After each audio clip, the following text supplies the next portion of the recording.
哦，哎，快点儿！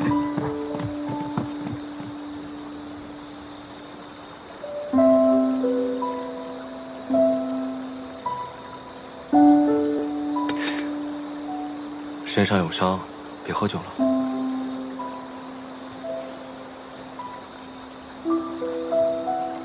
那日我们在太清宫，现在想起来，真是恍如隔世。是啊，阿英，你还在生我的气吗？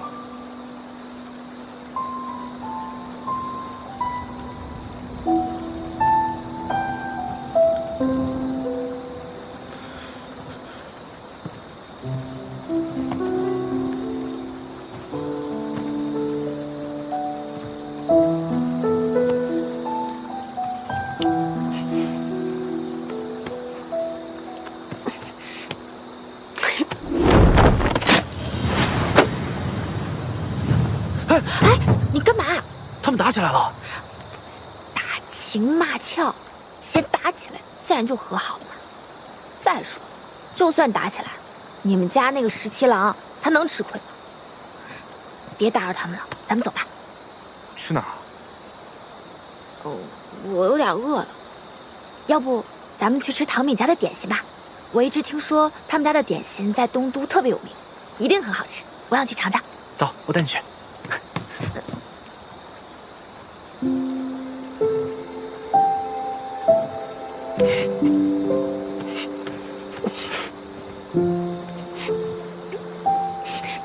你干什么？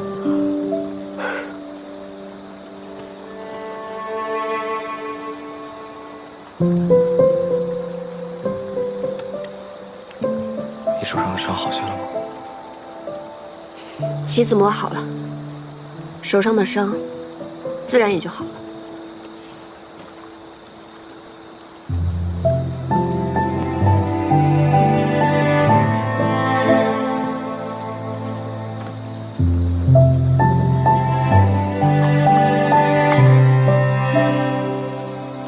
你为你们家公子亲手打磨了整套棋子，连自己手受伤了都可以不顾，但你却没有亲手为我做过些什么。谁说我没有为你做过什么？你为我做过什么？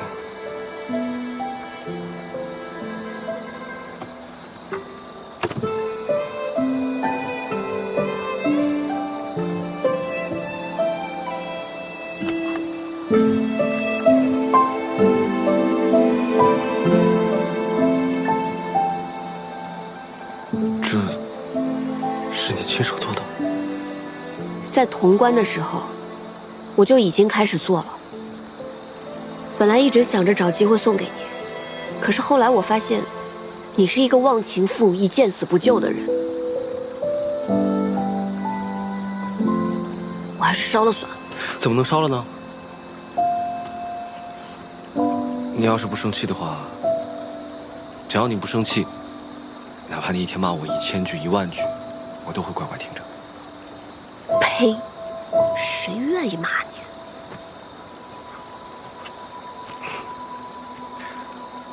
我带给你看好不好？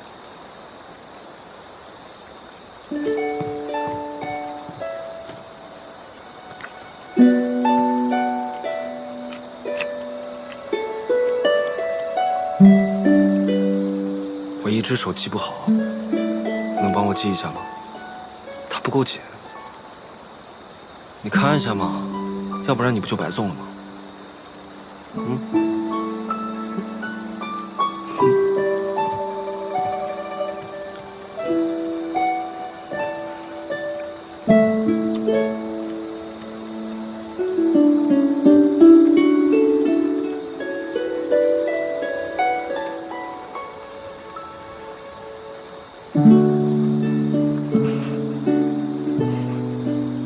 我看看。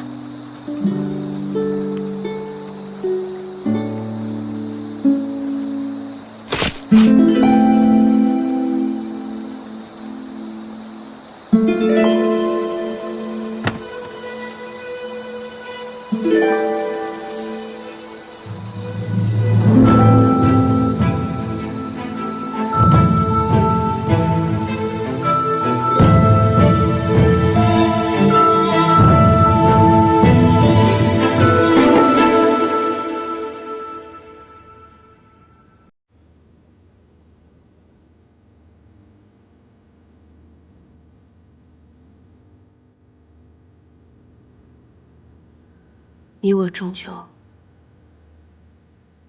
是敌非友。今日一别，再相见时，恐怕要在战场上以命相搏。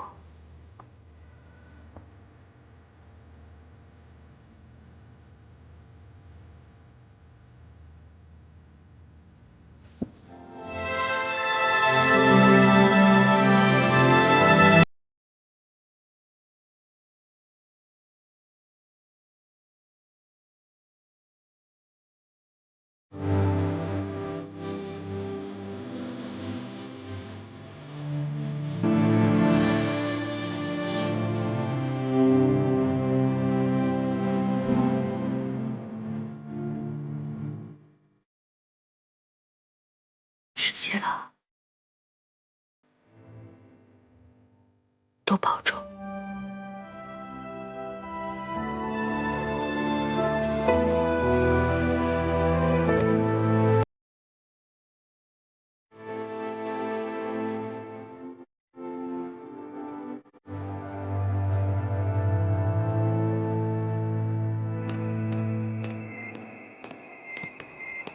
耳朵呢？他晕过去了，我多刺了2针，保管他3天都醒不过来。真狠！小伟教的好。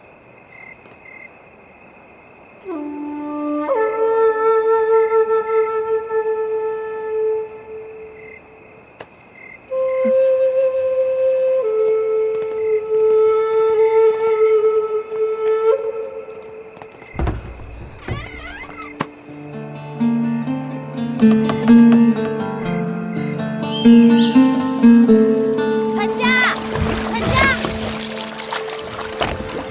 麻烦把我们送到对岸，越快越好。快了，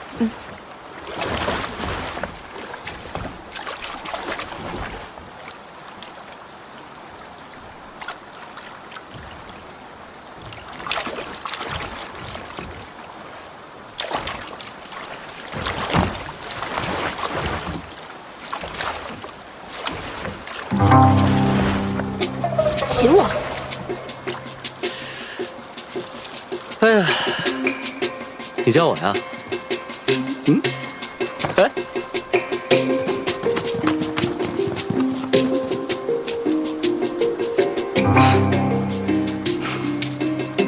秦王殿下好计策。哎呀，这不是将计就计吗？那日看到桃子给常儿的药单，就有所怀疑。果不其然，你们不仅通过药铺联系上了崔家军，还故意演了一出好戏，为的就是让常儿真的以为桃子为我美颜，而你也真的被说动了，就是为了设一场宴，刺晕我，以便逃脱。所以你早就知道了，就一直看着我们做戏。我这不是了解你吗？不让你试着逃一次，你怎么会甘心呢？好了，现在就带你们回到你们的住处。走喽！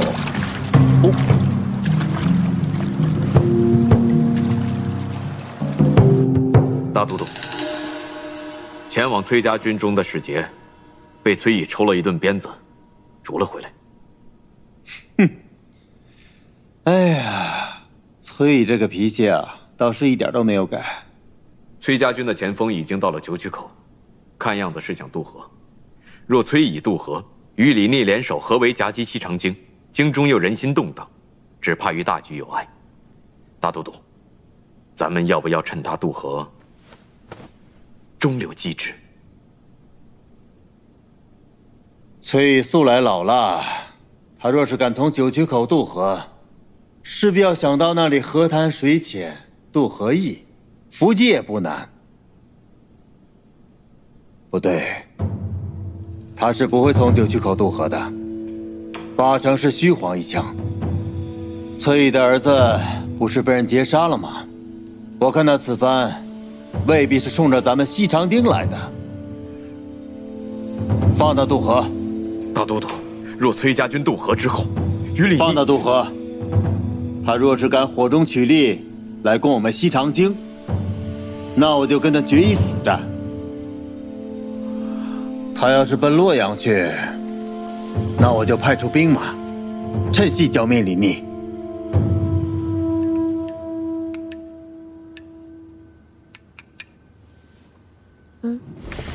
小心点儿。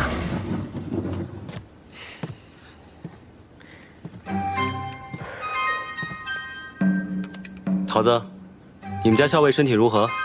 还缺药材吗？托殿下的福，药材倒是不缺了。你心里明白，我们校尉的病都是被你气出来的。哎，这可糟了。说些让你们家校尉更生气的话吧。由于汲取了这一次教训呢，我又重新派重兵把太清宫这里里外外都围得跟铁桶一般。我更是派了几十名斥候，又把每一个出口死死地盯着。这次你们若还是想逃出去，我都替你捏一把汗。秦王殿下，想必你已经计划周全，准备在西长京城中一击必中了。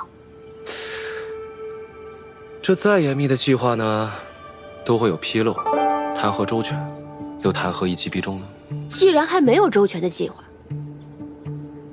那不如这样吧，我来替你谋划，杀了孙敬，然后你放我离开，如何？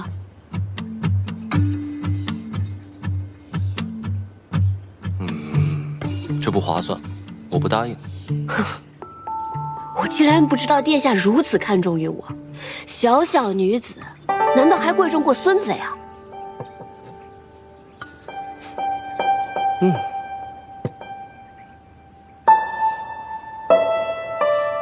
崔乙独女，自然贵重过孙贼。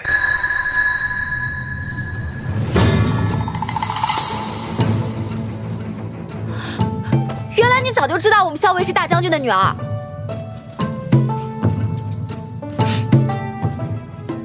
原来你早就知道，怪不得你一直不肯放我走呢。桃子姑娘，你先出去一下，我有几句话想对你们家何校尉说。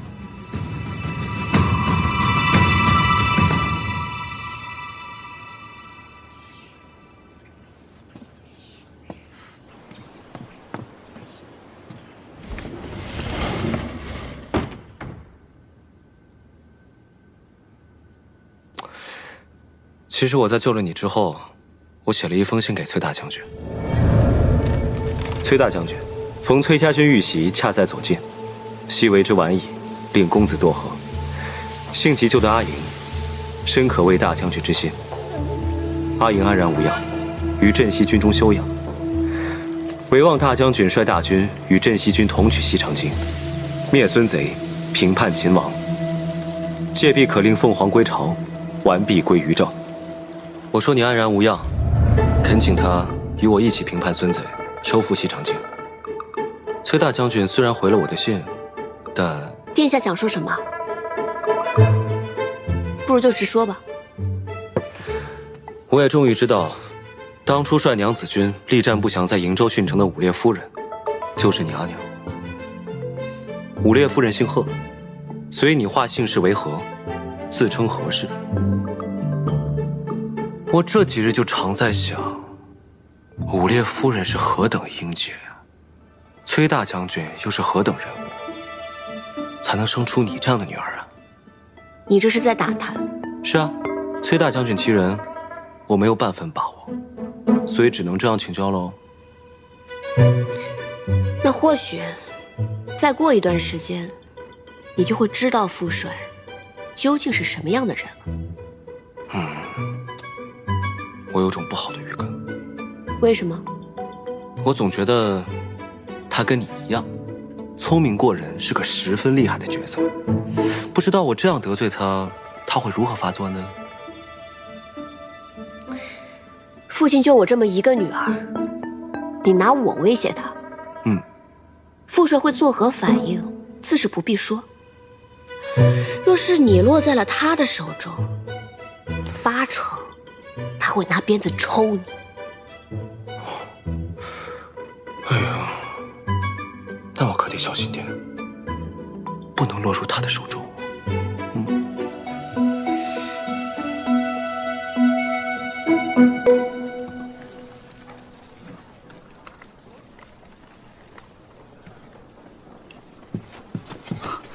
大将军，前锋诸部已尽数渡河。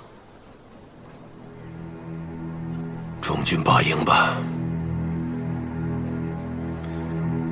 罪魁祸首竟然藏匿在洛阳城中，敢杀我儿子，我崔家军当然要还以颜色。什么？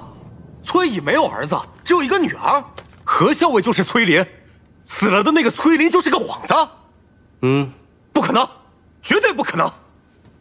石七郎，你是为了娶那个何氏，所以编了一通瞎话来骗我的，是不是？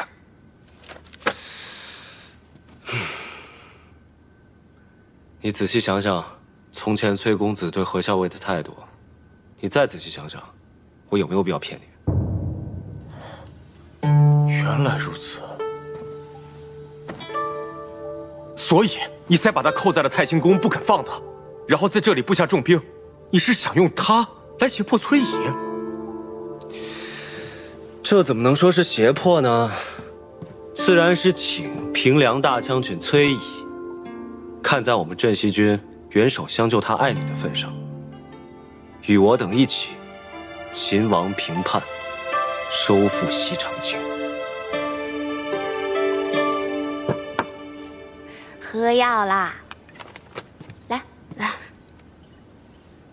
今天秦王送的花还挺好看的。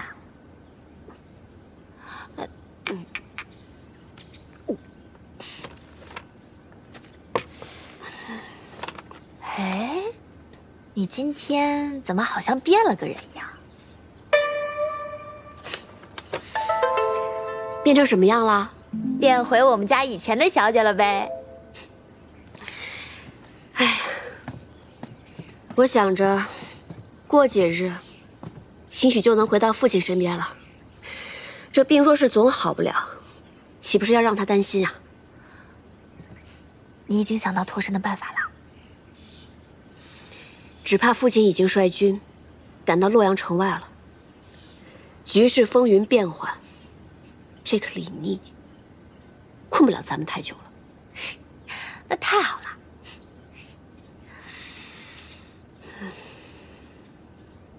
我只是在想，要是公子能够侥幸脱险，那就真的太好了。不然，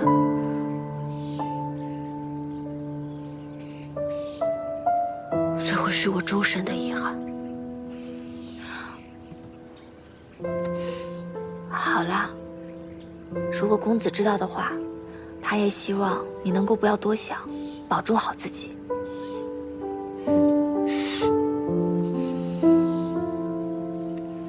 活着的人要好好活着，这才是对逝者最好的安慰。这是母亲殉城以后，父亲告诉我的。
石七郎，有消息了，孙敬果然出兵了。他兵分两路，一路去了洛阳，一路直奔咱们大营来了。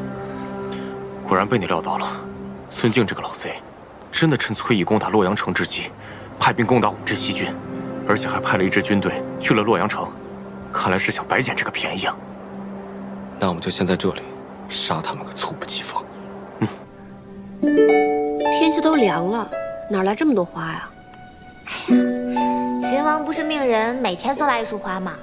我就把这花瓣、花蕊啊都给摘下来，能入药的入药，不能入药的就入浴，绝不浪费。我们家桃子还真是不嫌麻烦呢。每天待在这儿，闷都闷死了，总得找些事情做吧。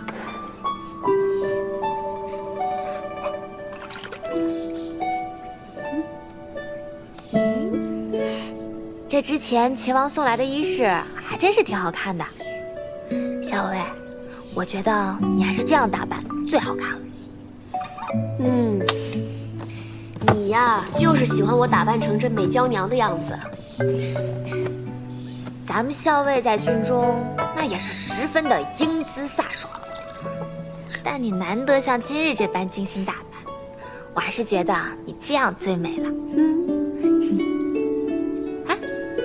今日怎么秦王迟迟没来？我猜他肯定是被什么事情给绊住了，搞不好副帅已经到了。洛阳城里可得争口气了，能挺一刻是一刻。若洛阳城破了，孙晋的人马马上就会调转过来和他们会合，来夹击我们。到时候啊，就大大的不妙了。老四，咱俩赌一把。什么？就赌这洛阳城，他能守到几时几刻？不跟你赌，不跟你赌。洛阳恐怕是一时半刻也守不住。嘿，一帮莽夫！如今只能指望崔乙能够阻孙敬一族了。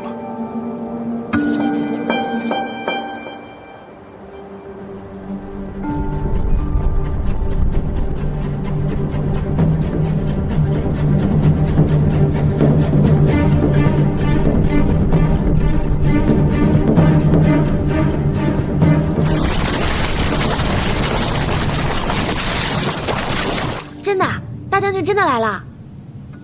我虽然是猜测，但是8、9不离十。这些年，崔家军都以公子的名号在外征战，副帅一直久居瀛州，但一招出手便大破孙敬之军。李逆这个人心思缜密，他摸不清副帅的行事做派，便不会轻举妄动。那秦王到底想干什么啊？难道他想跟大将军开战？上兵伐谋，其次伐兵。李逆的上上之策肯定是想拉拢副帅，合纵连横，收复西长京，力保李氏江山不失。啊，这个李逆想的还挺美的。小姐，你可什么都别跟他说。这次大将军来了，可得好好揍他一顿，给咱们出口气。放心吧，我肯定不跟他说。再说了，副帅是何等人物，又何须我说呢？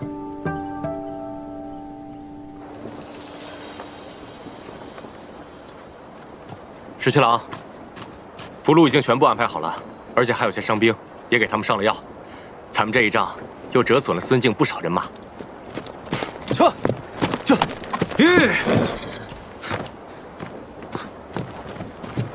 十七郎，崔义于申时从丰台门攻入洛阳，新王和齐王还有陛下皆无消息。哦对，崔义还派人送了封信过来。今奉陛下及信王、齐王于洛阳，以咸邑之城，望殿下即刻送还我崔家军人，否则必提兵相见。果然是有其女必有其父，真的是半点亏都不肯吃。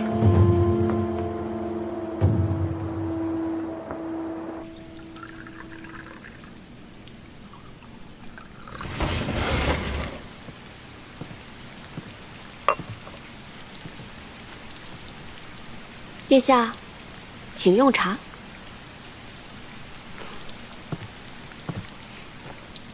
来，谢谢。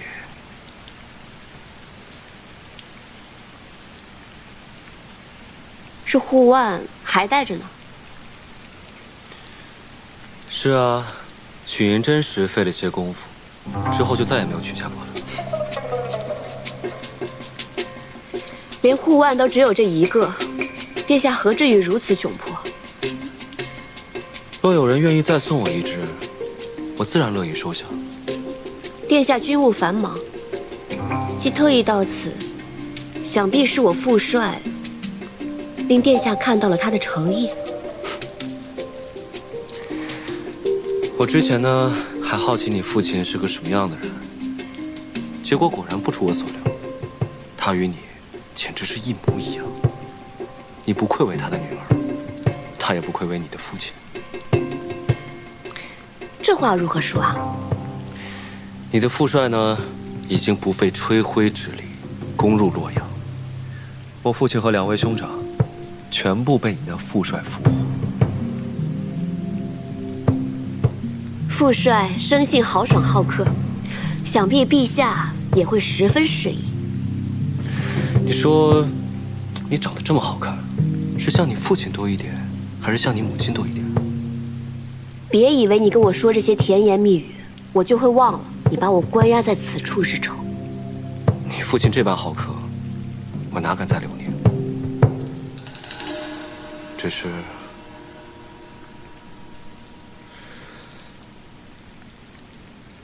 只是仅此一别，再相见时，不知何时何地。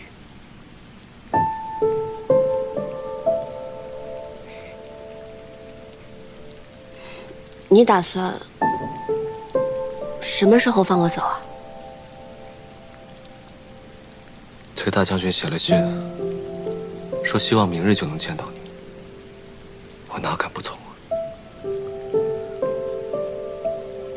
明天啊？明天。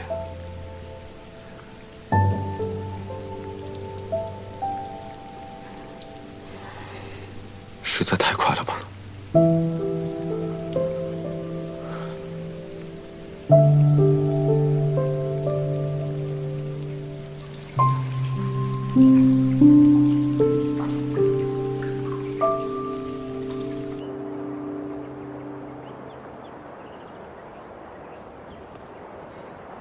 那，你试试。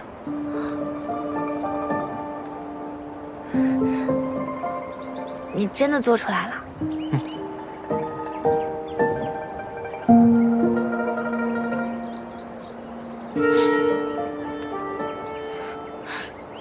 你能听到？啊！以后只要你吹响它，我就会立刻到你身边。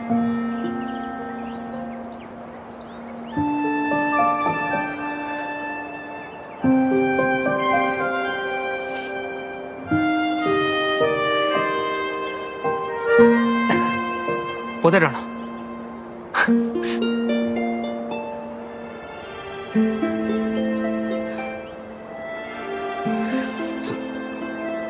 怎么了？你不喜欢吗？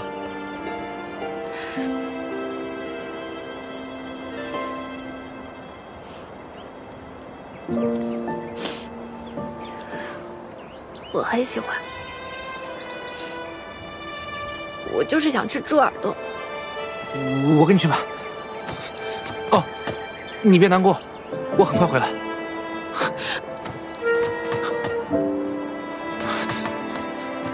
怎么了？发生什么事了？我明天就要走了，你真的要现在去买猪耳朵吗？那，你不是说你想吃吗？你呀，真是蠢得不可救药。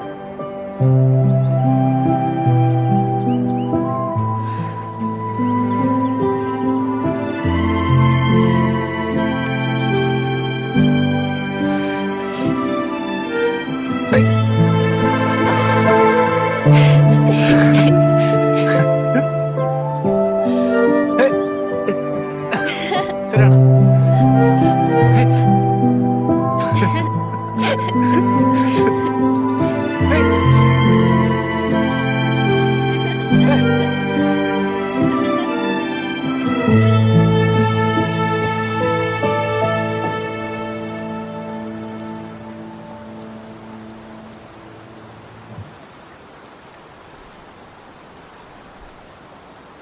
17郎，你不是说这周围有重兵把守，还有好多斥候吗？是啊。那如果我们从这儿悄悄溜出去，会有人发现吗？试试。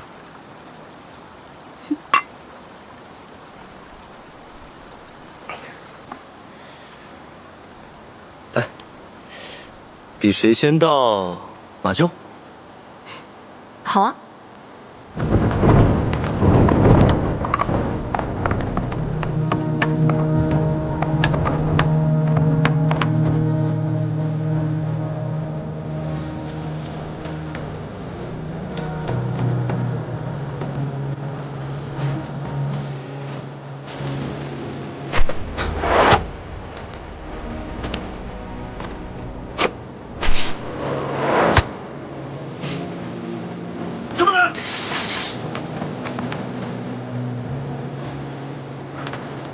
跌下了！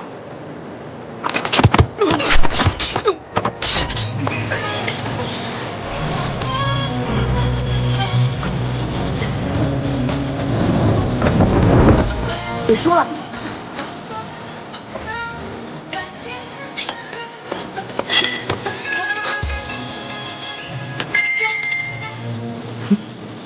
不知道这样，想谁胜谁负？那就再比一比，看谁能先到乐游园。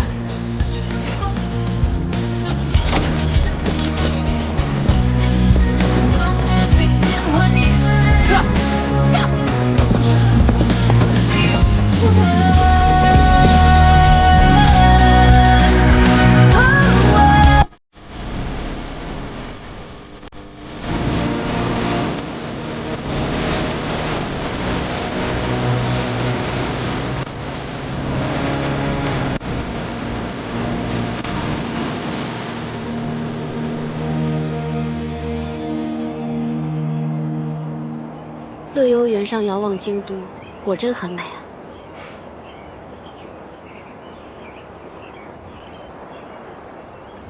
其实我一直都很好奇，你究竟是怎么样知道我的身份的？崔家大小姐的气度，自然不是普通人可及啊。我的身份还有和公子的关系，别人都不怀疑，怎么偏偏就你能看出来？当初呢，你骗我说你是崔公子的侍妾，我便对你的身份起疑，于是我便设宴试探崔公子，更是佐证了你的身份并不简单。你和你们家公子名为主仆，实则他对你更尽几分。加之洛阳城之前，我又撞破了你替你们家公子上阵御敌。我就知道，当时你挑开我的面具，不免会疑心。可是当时我只是带公子上阵，你又如何能确定我就是父帅的女儿？当日你在潼关不顾自身安危也要救崔大将军，在旁人看起来可能全无破绽，但经过我细细琢磨之后，我总觉得不对，终于就被我猜到了。原来你早就知晓了。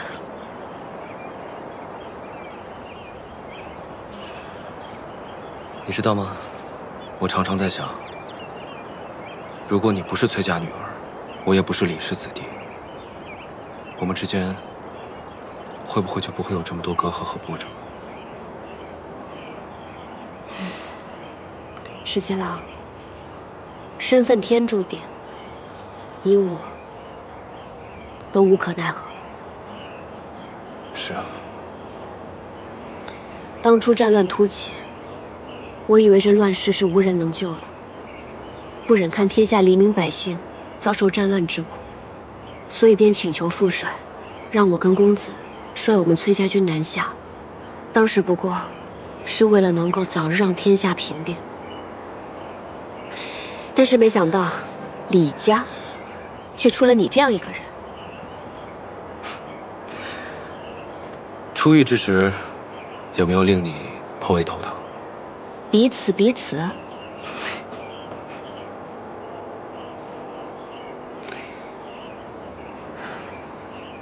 石七郎，你有没有想过，若是有一天可以收复这西长京，此番大乱平定之后，那天下究竟需要一位什么样的君主？你的父皇年事已高，信王、齐王皆非良主。还有太孙，我想将太孙寻回来，劝说父皇立他为主君。他天资聪颖，辅以良师，未来一定会是一位好君主。那如果太孙寻不回来，又或者你的父皇根本就不愿意立太孙为储君呢？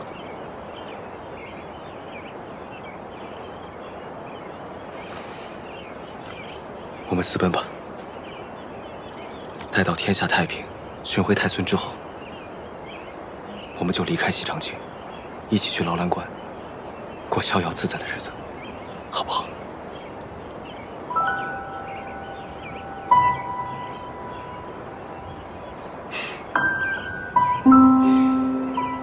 虽然知道不是真的，但是听你这么说，我还是很高兴。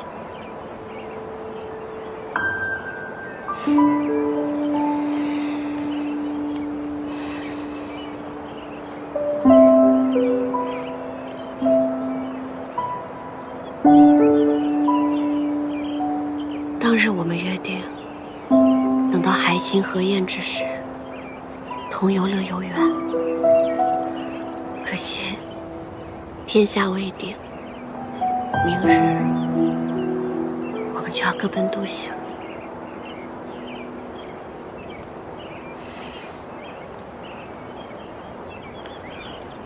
会有那天的，到时候我们就先游乐游原，再去劳兰关。我们一起骑马驰骋，去看看这山河，好吗？好。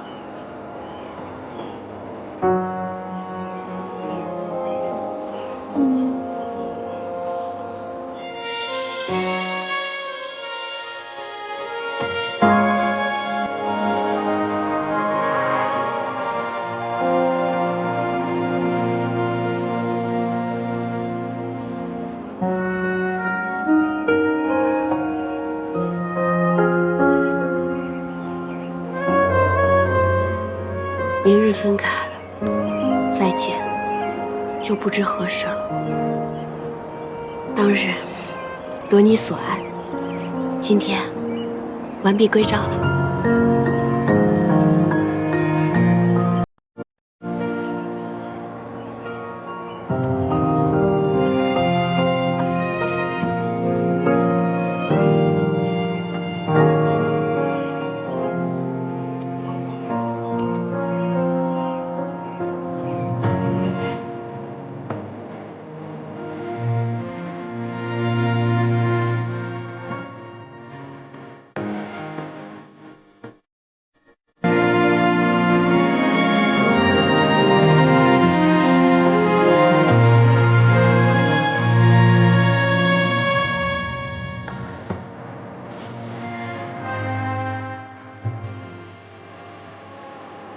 阿莹，你跟你们家公子真的是从小一起长大的？我看你是对这件事情尤为在意。那当然了，我第一次见到你们就那么亲密，我心里就不舒服。那你为什么还要问？公子他八成已经不在人世了。我就是想听你对我说清楚，我心中便不再有猜忌。以后呢，保证也不问了。公子的本名叫做柳成风，小的时候他救过我。他父母早亡，所以爹爹就把他收养成了义子。我阿娘年轻的时候受过伤，身子不好，所以跟阿爹结离10年也未生育。但那个时候，爹爹已经是边陲大将，朝中为了牵制爹爹，借口他无子，非要赐给他一位夫人。后来阿娘心一横，到处研医问药，最后终于有了我。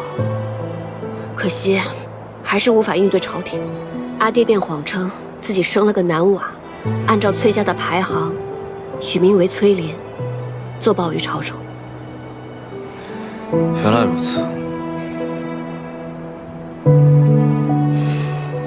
后来，阿爹在瀛州对抗接硕，阿娘力战殉城，朝中追封阿娘为武烈夫人。阿爹感念阿娘的情谊，再未续弦。后来阿爹也把我当成男孩一样养大，但在我7、8岁的时候，女孩的样子再也掩盖不住了。阿爹就让柳成风顶着我崔林的名字在军营中行走，以免我是女子一事被揭穿。公子因为我从小到大遭受了不少危险，就连他的名字也不被人所知，所以他活生生的活成了我的影子。我们俩从小一起长大，我把他当作兄长，自然要比旁人亲近一些啊。你把他当兄长，他心里可不这么想。他都已经不在了，你还要这么介意吗？怎么总是说我？那你呢？我怎么了？顾相家的那位小姐十分中意你，在西长京的时候还不顾危险到客栈来给你报信，你就不感念人家的情谊吗？顾小姐同我和我同她可不一样，她十分中意我，我又不中意她，只好令她失望了。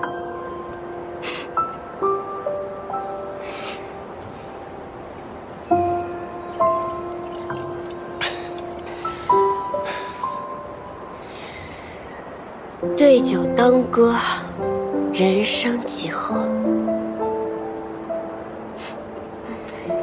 十七郎，你唱首歌给我听好不好？我哪会唱歌啊？我就只会哼一哼劳兰关的小曲儿。劳兰关的小曲儿也好啊，我想听。这些乡野民歌啊，可比不上阳春白雪，都略显粗糙了一些。崔小姐，多担待。绝不嫌弃。好。劳兰河水18弯，第一弯就是那银松滩。银松滩里的鱼儿飞呀，碧湖上那姑娘推开了窗。劳兰河水18，唱得不好啊？是有点走调，那你还让我唱？但是很好听。真的吗？那我认真唱一遍。好。那我要认真站起来唱了。劳兰河水18弯，第一弯就是那银松滩。银松滩里的鱼儿飞呀，碧湖上姑娘的梦儿里。劳兰河水18弯，第二弯就是那鲫鱼。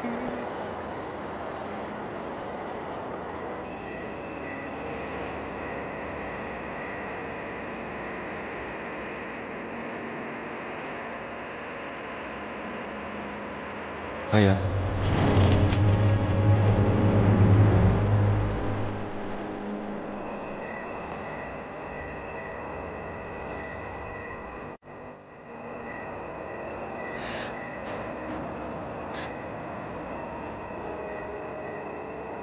哎呀，你要再不醒来呢，我就要气你了。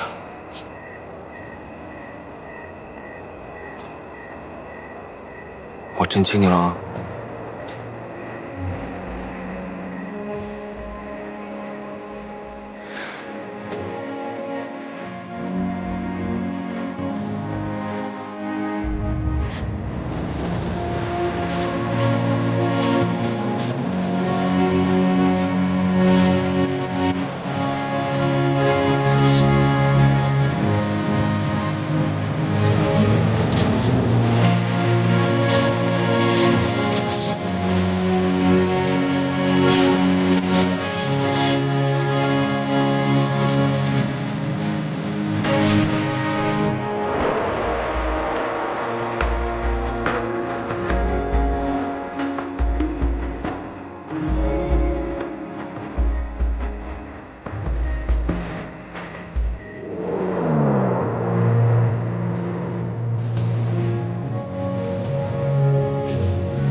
石七郎，我们走吧。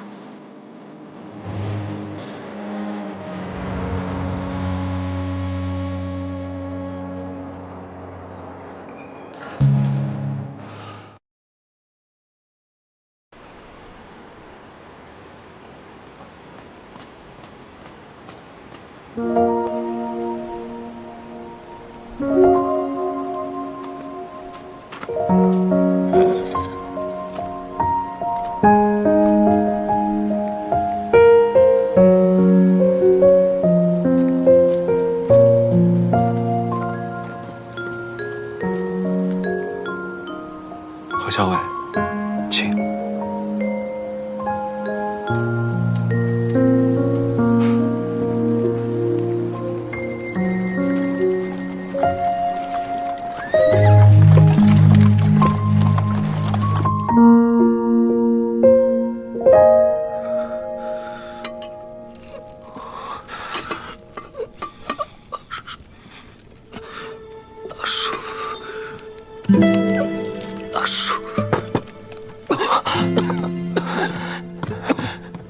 公子，公子你醒了，公子你终于醒了。校尉呢？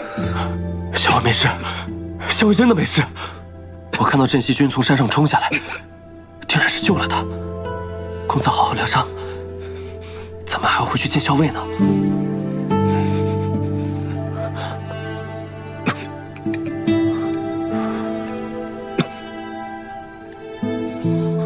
来，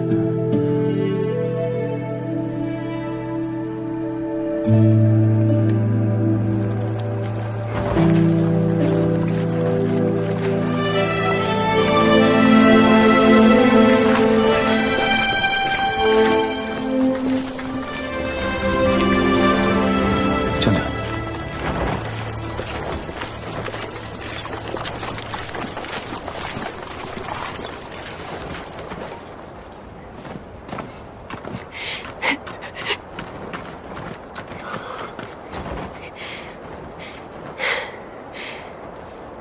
大将军，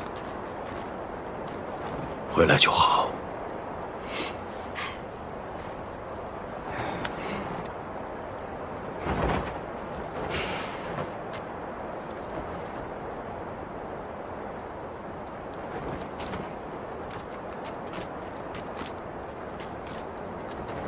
秦王，信王、齐王，我已经派人送回你营中了。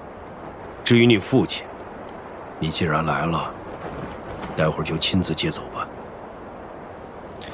崔大将军心怀大义，李逆感激不尽。今日秦王既然来到我营中，不如进帐一谈。好啊，正有此意。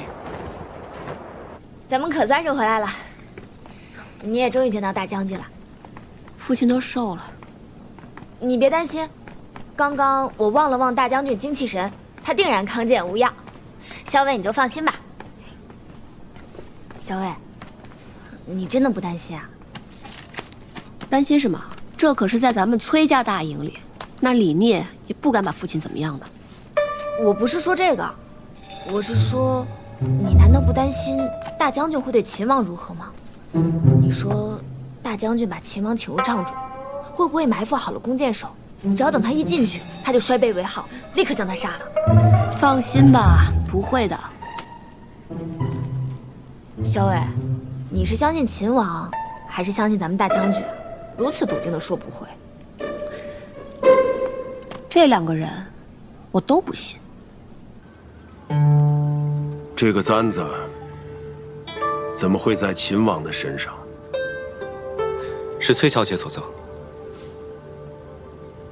秦王以为凭借此就可以有恃无恐吗？崔大将军误会了，今日送崔小姐归来，是另有要事，要与崔大将军商议。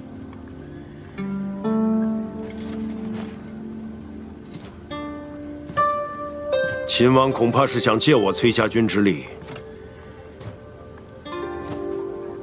收复西长京吧。之前秦王曾写信胁迫于我，今日还亲自送小女回来。想必秦王是觉得老夫不敢取秦王的项上人头。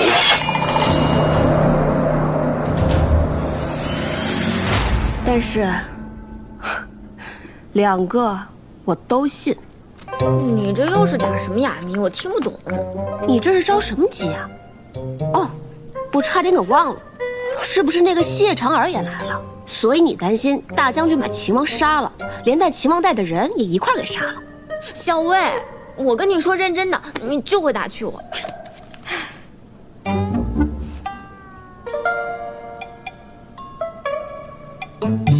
大将军，阿爹，吃饭啦，来尝尝我给你煮的面条，可香了。阿阳啊，你怎么不问问秦王去哪儿了？难道阿爹还会把秦王杀了不成？敢扣我女儿，还敢写信胁迫我，难道不应该杀了他？那阿爹还扣了他2个兄长，还有他父亲，所以你看秦王只能乖乖的把我送回来了，2相抵过，这样算起来，我阿爹还赚了呢。我正想问你呢，你怎么把你阿娘留给你的簪子送给秦王了？那是他赢了，我给他的彩头。什么赌约呀？值得你把你阿娘留给你的簪子做彩头啊？是这样的，阿爹，当初在并州的时候呢，那个韩立翻脸不认人，我跟李逆呢都是性命危在旦夕，所以我们俩就打了一个赌，谁要是赢了，那另外一个人就来帮助这个人成功逃脱，输的那个人就留在并州来做接应。李逆他输了，所以他就帮我先行逃脱，我就把我的簪子送给他当做彩头了。胡说，明明是你赢了，为什么要给他彩头啊？难道他当时是故意输给你的？阿爹啊！阿英，你别被那小子骗了。他要是故意输给你，让你安然脱困，又怎么会让你知道？阿爹，你的阿英有那么傻吗？那可不好说，突然间犯起糊涂来呢。总之啊，这小子骗了我的女儿，还把你扣在太清宫里，实在是可恨。对，确实可恨。现在李逆终于落在我的手里，杀了他，正好解我心头这口恶气。如今东都已经在我崔家军的掌控之中，收复西长京，这天下就可以太平。你当初出瀛州，希望老百姓过上好日子的愿望，就要实现了。阿爹，你要是此时杀了李逆，那天下百姓就再没有好日子过。你当初在瀛州的时候可不是这么说的。你说皇室李家昏聩无能，天下唯有能者居之。那当时这不是不认识李逆吗？哎，阿爹，我跟您说啊，这个李逆呢，他自出劳兰关，能征善战，最难得的是他没有功利之心，只想平定叛乱，然后就重返边关。他是一个能担大任，却怀有一颗慈善悲悯之心的人。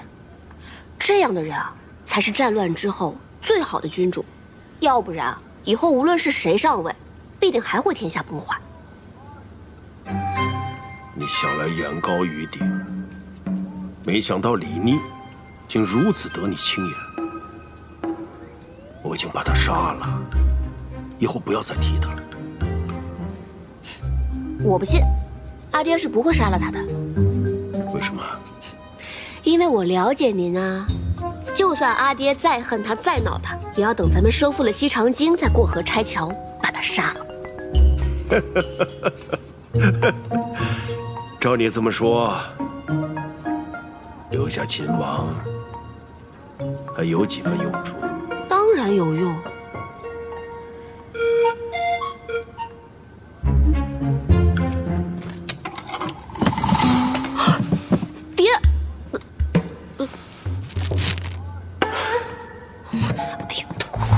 我女儿说了，留着你还有用，就暂且不杀了。你也真是的，打不赢我阿爹就不会逃嘛。被绑成这样关在箱子里，很舒服啊。倒也不是打不赢，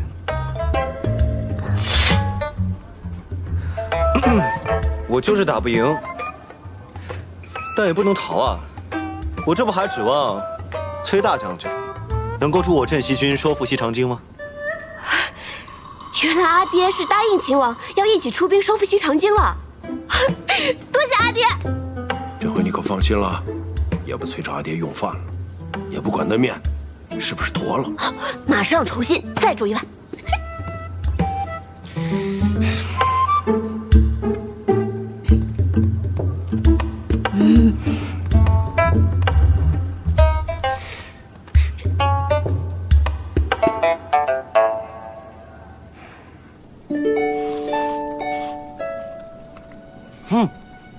慢点吃，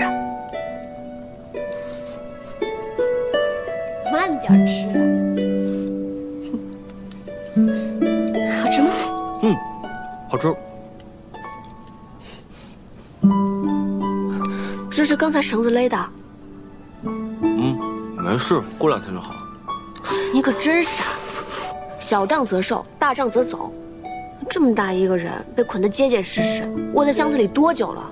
不怕伤到筋骨吗？也没多久，就是呢，在你进来之前，大将军跟我说，要一起出兵收复西长京，可以，但他得先把我绑起来，关进箱子里，看看你的意思。如果你想杀我，那就不用等出兵了，他就立刻一刀砍了我脑袋。但如果你想留我一条性命的话呢，他就答应我，一起出兵收复西长京。你就那么有把握？我不想砍你的脑袋啊！也许我是故意把你骗到崔家军大营里来，好报仇雪恨呢。毕竟你把我在太清宫关了那么久。你生气了？当然生气了。你真记仇啊？当然记仇。那你让你阿爹一刀杀了我，也不解恨啊？哎，我有一个办法。什么办法？你看，一辈子这么长，要不从今往后，你就天天折磨我，使唤我，开心了不开心了都拿我解闷。我觉得这样才更解恨，你觉得呢？你想得美。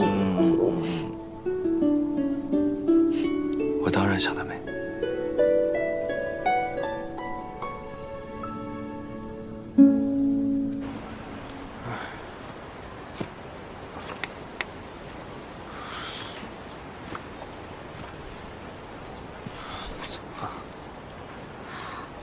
说什么？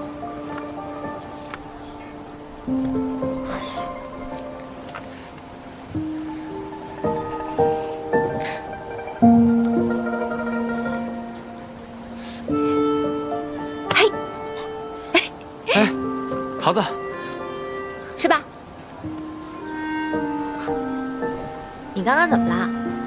像个热锅上的蚂蚁一样，走来走去的。你放心吧，我刚刚已经去看过了，秦王他安然无恙，现在跟校尉一起在他营帐里用饭呢。其实不是因为秦王，不是为了秦王，那是怎么了？我是怕以后再也见不到你了。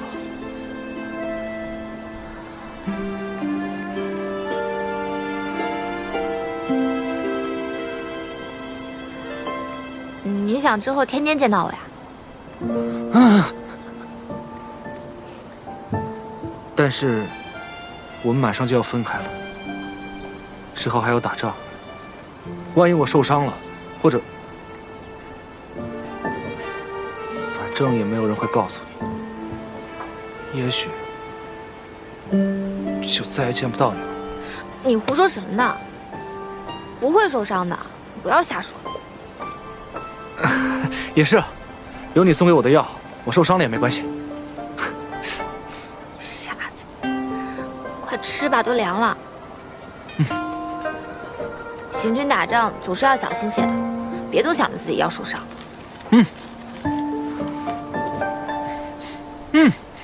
真香。慢点吃。那位义士千叮万嘱，让您不可劳累。我不知道阿莹现下安好与否，你叫我如何等他？可您的伤势还未痊愈，您这样赶路，和自残何异啊？你看看这一路留下的记号，崔家军就在附近了。我今日必须得回营，见到阿莹我才能安心。公子，校尉吉人天相，他一定会没事的。公子，阿寿，快！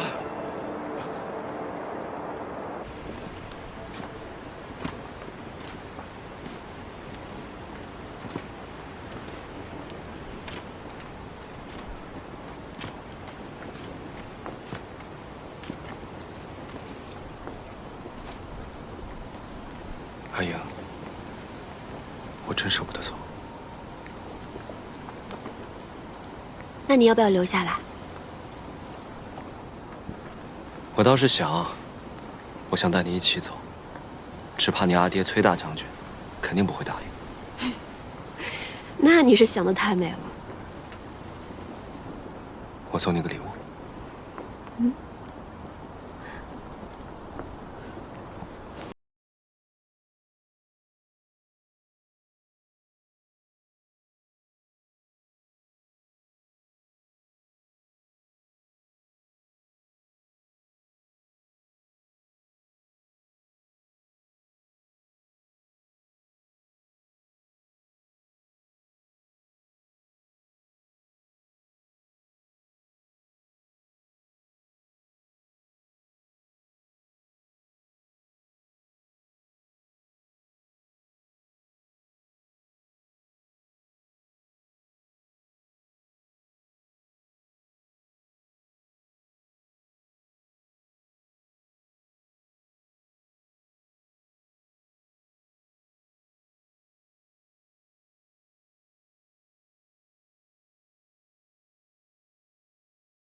阿英，等到天下太平，我定娶你为妻。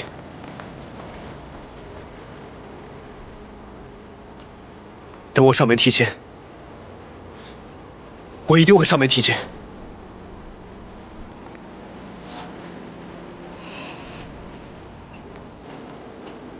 我要娶你！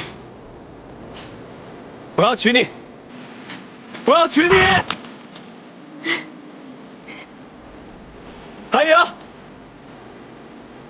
我要娶你！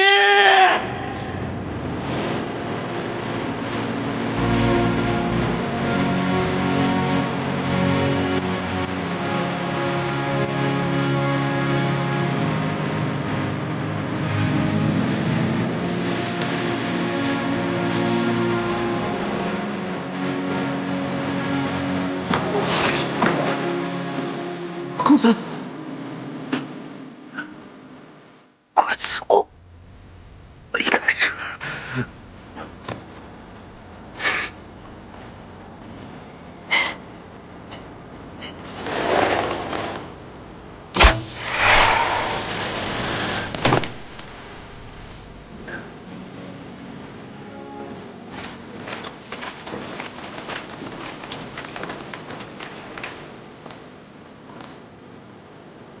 秦王，你该走了。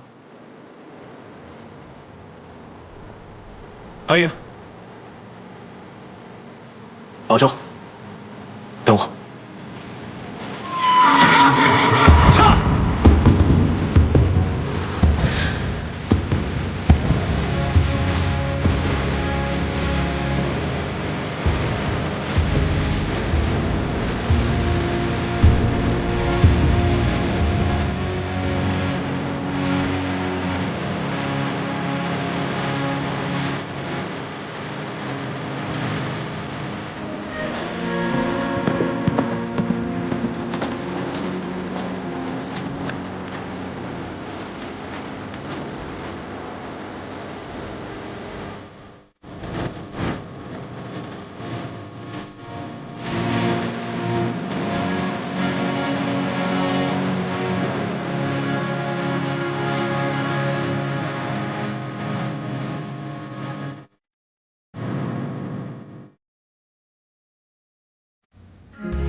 阿英，等到天下太平，我定娶你为妻。我要娶你！我要娶你！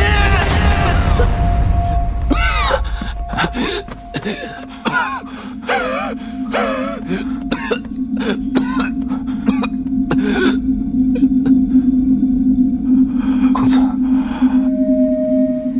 咱们回去吧。回哪儿？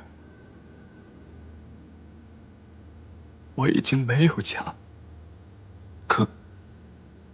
可是不回崔家军的话，咱们压根无处可去。无处可去，无路可走，无药可医。我是谁？我不是崔林，我在这个世界上从来就无名无姓。我顶着崔林的名字活了这么多年，我都已经忘记我自己是谁了。为了他，为了阿莹，可是他现在压根就不要我，我已经把自己活成了他的影子。可是他现在根本就不需要我这个影子，我已经不知道要怎么活下去了。公子，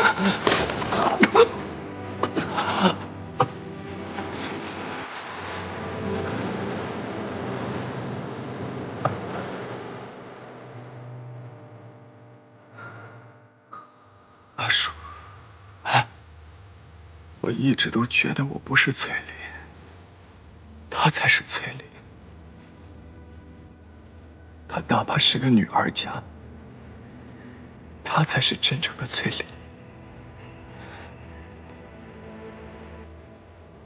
阿爹，还有阿姨，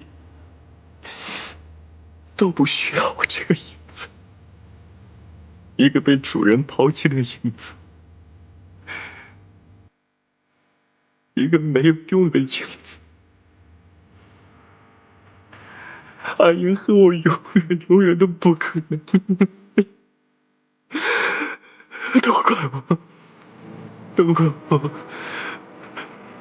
怪我身子不好，怪我不能上天杀地，都怪我身子不好，都怪我，都怪我。阿叔，我求求你，你把我杀了好不好？把我杀了，一个被主人抛弃的影子，就应该去死，就应该去死。我知道有一种续命之法。据说只要服了结说的神药，哪怕病弱的人也能康复如初。公子，我本去找那个神药。不，绝对不能去。崔家军和结说有着血海深仇，阿英的娘亲就是死在结说人的手里。我是绝对不会去找他们的，公子。只有活着才能去见校尉，只有活着才能等到校尉的回心转意。如果有神药，公子你身子恢复了，也许到那个时候，校尉就会看清李宁的真面目，校尉就能感到公子从前对他的一片真心，他就会回心转意了。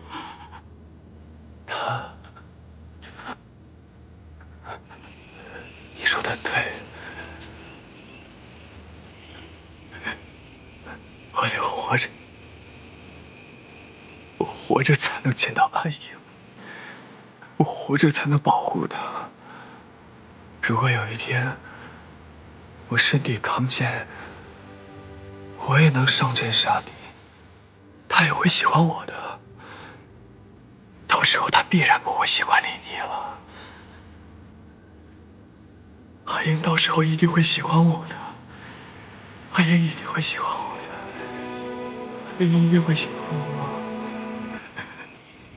阿英，阿英，你到时候一定会喜欢我。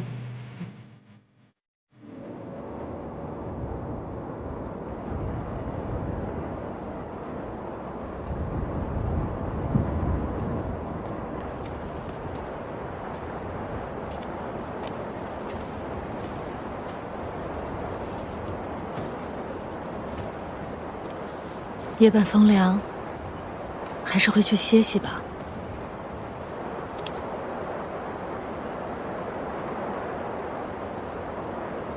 当初我以为天下莫能敌，裴县老矣，崔有接受牵制，如今看起来真是一招不慎。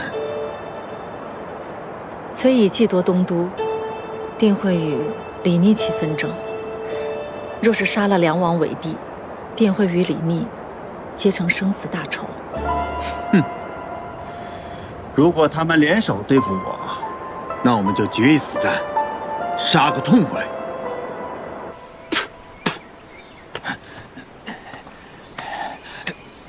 我就说，信王率军守城，他绝对守不住。唉，幸好我们跑得快，要不然等伯父攻下洛阳城，到时候就难以分说了。伯父现在是死了亲生儿子，肯定怒火冲天，暂时顾不到我。不过这么一来，到时候也只有我能继承崔家的家业，毕竟亲伯侄嘛。万一大将军知道崔公子遇袭的事根，那怎么可能呢？这人马都是乔装改扮过的，他就算往下查，那只能是查出来是李俊的人马。如若不然，他怎么可能这么怒气冲冲的就攻下洛阳城呢？若是大将军拷问信王，只怕信王他……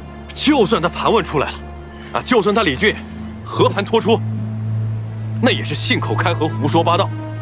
你想一想，李俊不单单是设计害死了他的亲生儿子，又挑拨离间我们伯侄关系，伯父能信他？你跟了我这么久，能不能长点脑子？是，那咱们先找个地方藏匿起来，再看看风向。也只能如此了。三郎，还没有了，吃，饭桶。小伟，齐王派人送信来了，还送了好吃的。给，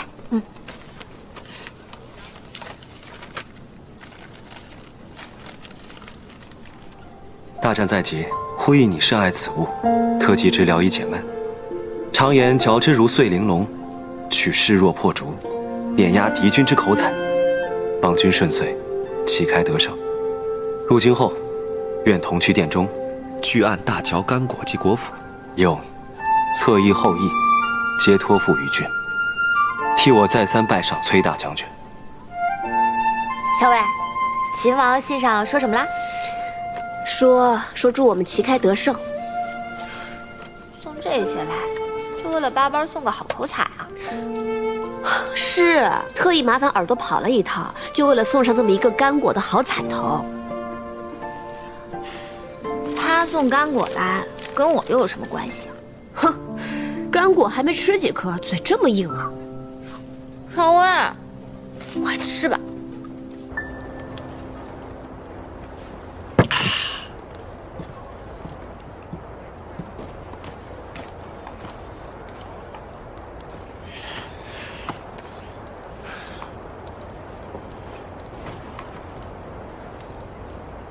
赵二哥，你怎么了？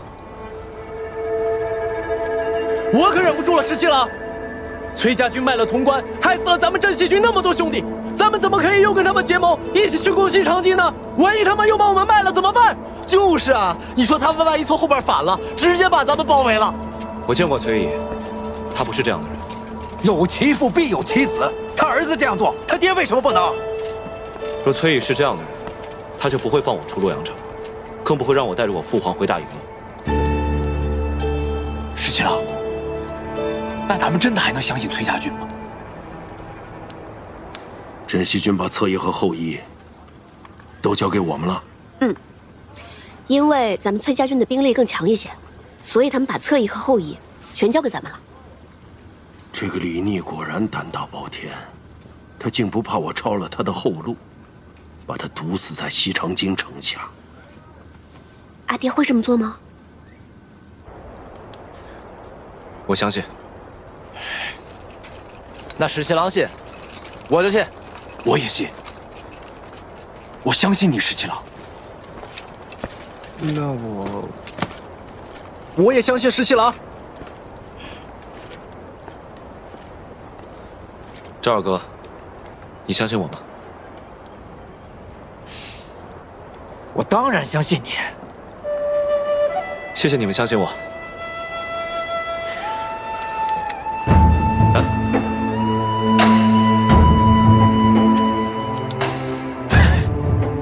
等收复了西长京，我就带大家烤黄羊吃。烤羊就算了，得有酒啊！对，有酒。来，来，干！要不是碍着你的面子，这货早就把他给收拾了。阿爹，你才不会呢。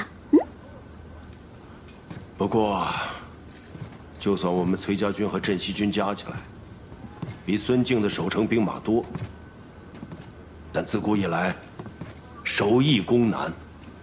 李逆虽然是个混小子，但不像莽撞之人。他是不是在城里还另有布置？阿爹瞧出来了。其实早在前些时日，李逆就已经派人在城中暗中散布谣言，煽动百姓去哄抢粮食。此时城中人心惶惶，一旦攻城，城中街坊必定会先乱起来。而且我还猜他80%安排了放火，或是去太仓抢掠粮食。一旦城中乱了，太仓无粮，那守城的军士必会挨饿，这样攻击城自然会容易很多。是吗？怎么，阿爹认为这样布置不妥吗？李逆看着少年老成，他八成还有一招布置，而且这一招布置必是绝杀。光是烧掠太仓，搅乱城中民心，似乎还不算绝杀。其实我也猜测，他肯定还有招绝杀，但这一招到底布置的是什么，我目前还真猜测不出来。我倒是有点明白，你为什么瞧得上那小子了。阿爹，人家在跟你说正经事儿。哎，我在他这个岁数的时候，也没有他胆大缜密啊。虽然当时在瀛州和接硕大大小小打了几十仗，他怎么能跟阿爹比呢？他只不过是运气好一些吧。出身帝王之家，不骄矜，从劳郎关至此一路征战，负半壁江山，得万军拥护。其实运气好就可以一言代之的。阿爹这么夸他，我倒觉得他配不上我阿爹的另眼相看。哎，既然他得到我女儿另眼相看，他自然也值得我另眼相看。那阿爹以后不挠他了吧？我只是说，打仗看着还行，想娶我女儿，做梦。又懒。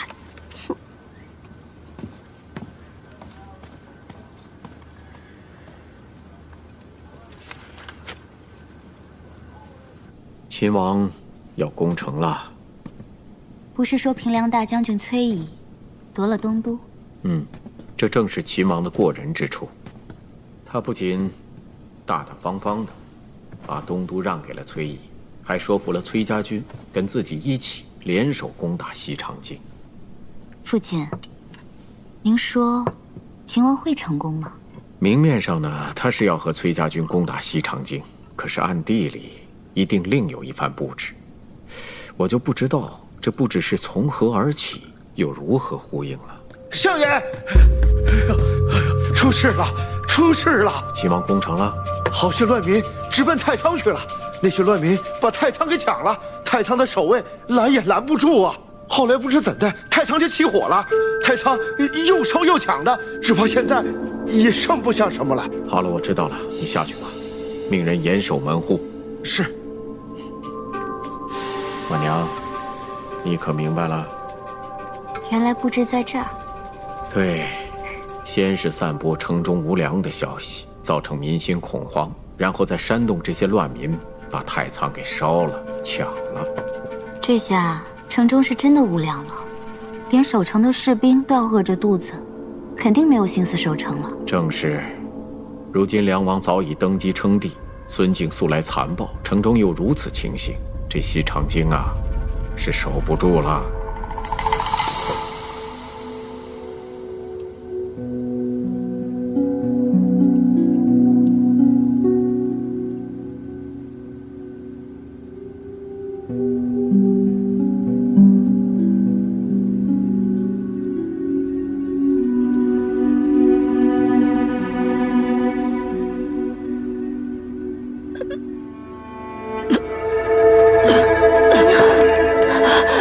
娘娘，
城中乱民强掠太仓，只怕李逆就要攻城了。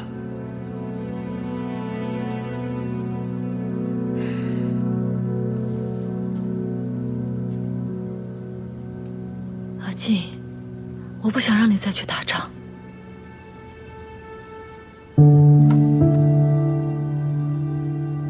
我们走吧。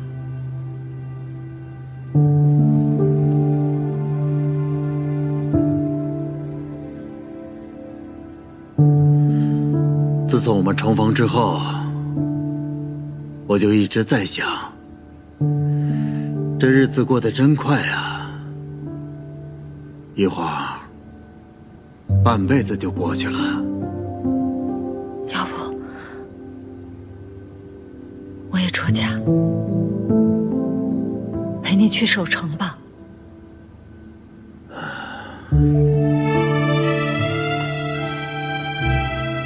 少华，你好好待着，等我战退了李逆之后，回来陪你一块儿饮酒。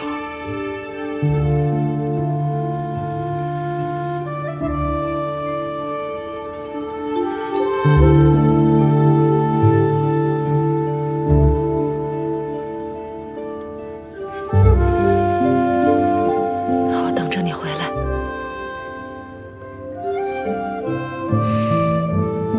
等我回来。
给我杀！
这里，还有这里，严加防守。报，大都督，镇西军和崔家军攻势太猛，四处架设云梯，几个城门都有工程锤重击，我军将士疲惫不堪，死伤惨重啊！命进军后营上城墙，严守城门，一步都不许退，退者军法处置。是。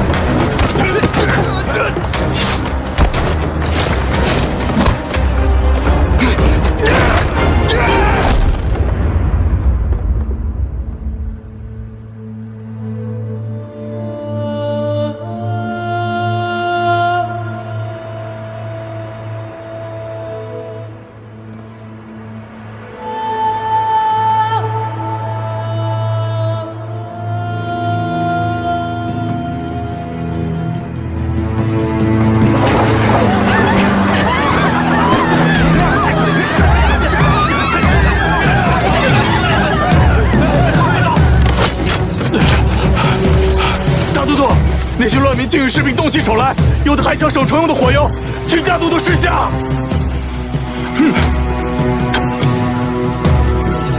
城中乱民一个不留，统统都杀了。是。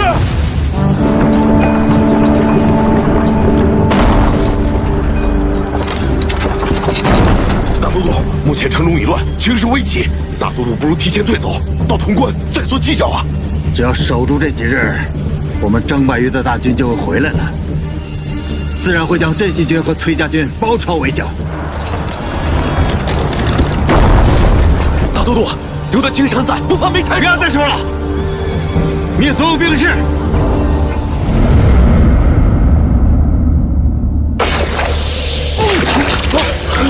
大都督，大都督，大都督，大都督，大都督，大都督，大都督，大都督。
锦娘，既然我已经与李逆暗中商量好里应外合，那我们必须要在宫内也给孙静致命一击。